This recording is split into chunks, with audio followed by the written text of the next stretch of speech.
তুমি কি চাও বলো তো? কোন ব্যাপারটা? বুঝতে চাইছো না, না বুঝতে পারছো না, কোনটা? বুঝতে পারছি না। আর মু যেটা চেয়েছি সকল সময় থেকে সেটা পেয়েছি হচ্ছে বাবু। বাজে কথা বাদ দাও, কাজের কথা বলো। তুমি মনের বাড়ি কেন গিয়েছিলে? মু যে দিদিমণির ঘরটাতে যাবো মু তো সেটা তো আগতেই বলেছিলাম।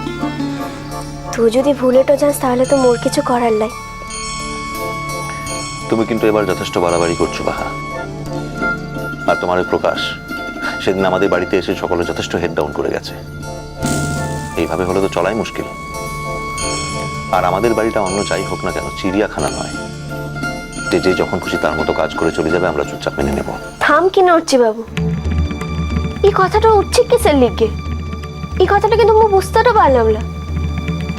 কিন্তু তা বাদে তো মুখে মোর প্রকাশটা বললি কিসের লিগে? মোর প্রকাশটা মানেটা কি? মনে হচ্ছে তুমি জানো না। হে জানিক, কিন্তু প্রকাশের সঙ্গে তো মোর একার সম্পর্কটা না।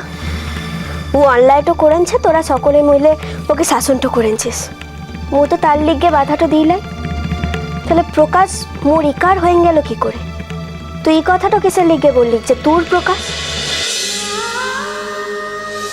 নতুন সময় নতুন চমক ইষ্টি কুটুম 12ই আগস্ট থেকে প্রতিদিন বিকেল 5টায় স্টার জলসায়।